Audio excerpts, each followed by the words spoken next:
هسه حنحل اكزامبل على السبيد كنترول للدي سي موتورز. عندي الموتور هذا سيبريتلي اكزايتد موتور، إله البارامتر هذول. عندي 3 شروط. الشرط الأول الفولتج للأرميتشر تتغير من 0 ل 120، الكرنت أو الأرميتشر كرنت ما بيتعدى الآي ريتد، والمينيمم فيلد فولتج 12. طيب ليش أعطاني الفيلد فولتج المينيمم فاليو إلها؟ المينيمم فاليو للفيلد فولتج يعني المينيمم فاليو لإيش؟ للفلكس، بالتالي هي الماكسيمم فاليو للسبيد. هنعرف أقل فيلد بيعطيني ماكسيمم سبيد. وطالب مني بلوت للتورك سبيد كاركترستيك والفلكس سبيد كاركترستيك والباور سبيد كاركترستيك والإلكتريكال تورك مع السبيد كاركترستيك. هسه من القيم هذول ريتد باور وريتد فولتج والريتد سبيد بدي أطلع اي ريتد والتورك ريتد كقيم، والتي ريتد بتساوي الباور على أوميجا، والباور بتساوي 2.625 ضرب قيمة الهورس باور بالوات على السبيد راديان بير سكند. هي معطيني اياها ريفوليوشن بير مينت، بدي اياها بالراديان بير سكند، فبضرب 2 باي على 60.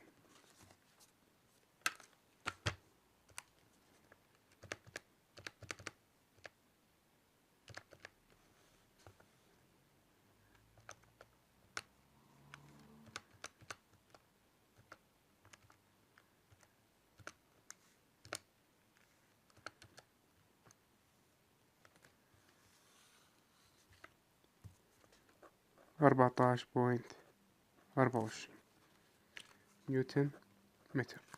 من قيمة التورك بطلع قيمة الكرنت. كرنت شو بيساوي؟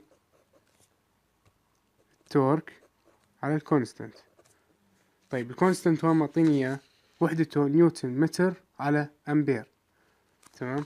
فإذا بدي الأمبير شو بساوي؟ بقسم على قيمته، فآي بيساوي 14 بوينت على 0.764 وبيساوي 18.63 أمبير. طيب أنا ليش حسبت ال I rated؟ حتى أحسب ال internal generated voltage at I rated. E بتساوي V minus I في R at I بتساوي I rated، وهذا بيساوي 120 ناقص 18.63 مضروب في RA 0.8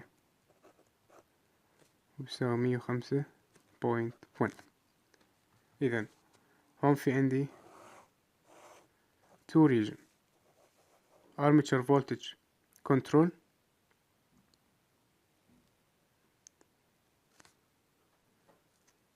وهون flux control. طيب قيمة ال EA هون شو بتساوي؟ 105.1، وهون السبيد اللي هي الريتد سبيد. لو بدي أطلعها راديان بير سكند شو بتساوي؟ ال internal generated voltage على الكونستانت بتساوي 105.1 على الكونستانت، ولأنه الكرنت 1 بير يونت إذن الباور شو بتساوي؟ هي الفولتج بالكرنت. الكرنت 1 إذن الكيرف تبع ال EA هو نفسه الكيرف تبع الباور. والسرعة اللي هون تفصل بين الارمتشر فولتج كنترول والفلكس كنترول، وقيمتها هون 1 بير يونت، أو الأوميجا اللي أوجدناها 105 أو اللي هي 137.56 على الأوميجا ريتد. أوميجا ريتد نفس قيمة الأوميجا هاي، وبالتالي هون الأوميجا 1 بير يونت. والإي اي هون أو الانترنال جنريتد فولتج بير يونت بتساوي القيمة هون 105.1 على الريتد. الريتد لما كانت هاي الفولتج ريتد والكرنت ريتد برضه أعطتني 105.1، إذن هاي 1 بير يونت. بالنهاية هون احنا رسمنا الباور ديفلوب والانترنال جنريتد فولتج بالكيرفة. طيب خلصنا من الكونستانت تورك ريجن. هسه بدنا نعمل فلكس كنترول، يعني السرعة راح تتجاوز الريتد سبيد. هون عندي الفلكس ثابت والتورك ثابت على 1 بير يونت. هسه هون راح يصير ويكينج فلكس مع تزايد للسرعة. طيب أعلى قيمة للسرعة هي عند أقل قيمة للفاي. متى تكون فاي أقل قيمة؟ عند اي اف مينيمم، وهي بتساوي في اف مينيمم اللي هي 12 فولت given بالسؤال على ار اف 100 بتساوي 1.2، واي اف ماكس شو بتساوي؟ 120 على 100 بتساوي 12. طيب هون خلينا نفرض هاي اوميجا ماكس، بدي قيمتها بير يونت وبدي قيمة الفلكس هون بير يونت.